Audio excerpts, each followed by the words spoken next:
Hi there guys, Trevor from RMK Outdoors here, and today we're going to be doing a first impressions and overview of the new Altra Lone Peak Hiker.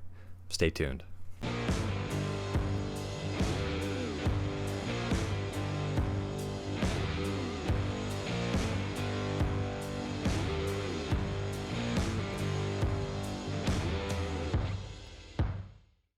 Alright, so if you guys are new to the channel, I learned that 95% of my viewers aren't subscribed.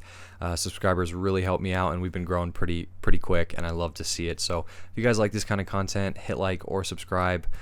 We do hiking, backpacking gear, camping, photography, stuff like that. So that's what we do here at RMK Outdoors. And if you guys like that, go ahead and show some support. That'd be great. And to everyone that has so far, I really appreciate it.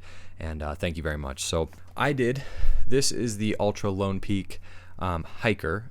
This is brand new. It comes in at $140. I took them out today for a first impressions. We're going to talk about them, and I also have my Altra Lone Peak 5. This is also new. $130 on this guy. I took this on a recent backpacking trip a couple weekends ago. I absolutely love this shoe. I think it works really well for hiking and backpacking, and we'll talk about why. But if you guys want to see my first impressions of this guy compared to the 4.5, I have that, and then I also talked about why I think this shoe is so popular for backpacking and hiking. So I will link both of those in the description.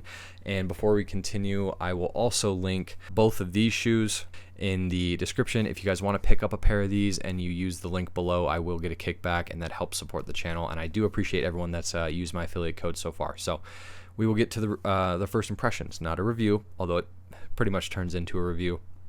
I like to talk too much. So we are going to talk about, I know I'm going to get a lot of questions on this, so we're going to talk about the similarities between these two, and then why I think one, the difference is, and then who I think each would be best for. As I said earlier, 140 here, 130 here. You have 11.5 ounces and 11.1 ounces. That's pretty impressive for a mid. So it's a very, very light hiker. I'm not going to call this really a boot because it's not.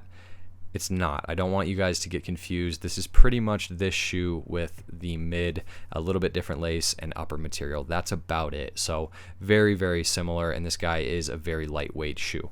Outsoles are both Altra's DuraTread, amazing traction. I've never had a problem. I absolutely love using this stuff. It works well on rocks, hard packed dirt, mud, ice, anything. It's an awesome material. Cushion, both moderate cushion. They both use the Ultra Ego midsole, very cushioned and responsive this year. They put that in the Lone Peak series, which is great to see. And then they both are a 25 millimeter stack height, which means 25 millimeters of cushion. They are both zero drop. Obviously, that's Ultra's thing, the zero drop. I did talk about that in my other video as to why I think these are so popular. If you guys have any questions about zero drop, check that out, or go ahead and put your questions in the comments as to why I think that it works well for hiking. Now, those are the similarities, except for the weight there and price, but the differences are going to come down to really pretty much the lacing system. These are more of a sausage lace, and this is more of a flat normal lace. Tongues are very similar, but the different material is going to be this upper. So this upper material is a mid-weight mesh with some overlays on it from the hiker, and then this guy is their quick dry air mesh from Ultra. It's kind of that ripstop material. I'm sure Ultra knows what they're doing. This one does feel more durable. I haven't tested it enough. This feels kind of like a soft fabric, very comfortable. Super comfortable out of the box. It's one thing about these shoes, they feel like slippers. So we'll just have to see durability wise how this holds up. The stitching all looks great.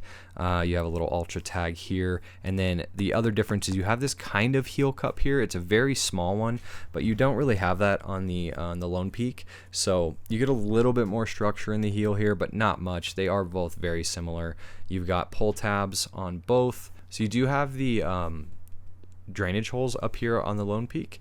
You don't have those on this guy, so I don't know how drainage will be on here. We'll kind of do some testing and see, because these do drain really well. One other thing I wanted to talk about with this guy here is that this is not the all-weather. So the all-weather hiker, the Lone Peak all-weather is going to be there. I believe they use event waterproofing, but it's waterproof, and then it is more structured, so it is more of a boot. Whereas this is kind of a mix between this and then the all-weather. It kind of sits in the middle. Don't get this confused. It is very light. The all-weather I'm going to try to get my hands on too from Altra and kind of do a comparison because that looked pretty interesting. But for me, outside of, you know, winter or early spring, I don't really need a Gore-Tex or waterproofed boot. I'd rather have it dry quicker and you know, be lighter and more breathable. So yeah, it feels great in the hands. And then the big difference here is going to be that mid. So really, if you guys were having trouble deciding between the two, I think it really comes down to preference. They're very, very similar.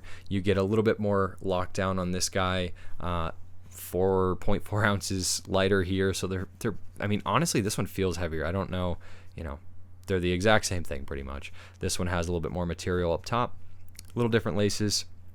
Helps you get a lockdown. I think that's purely preference. I get asked this question a lot.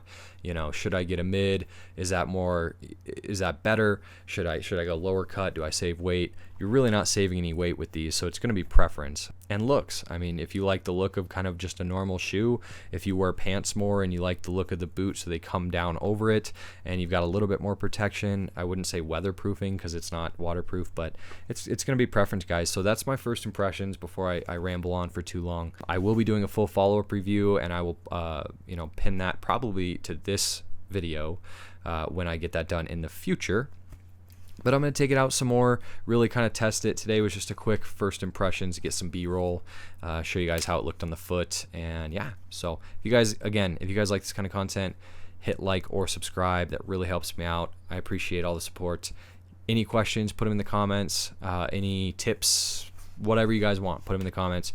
And actually, if you guys have made it this far, I want to do a question of the day on I've been thinking about doing it on my videos and I haven't even thought about it as to what I'm going to say right now, but let's do that. Do you guys prefer a mid boot or hiking style shoe, or are you guys kind of hopping on that low cut running shoe, trail running style shoe for backpacking and hiking?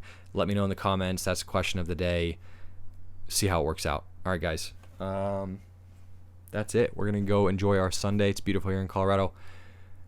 See you guys soon.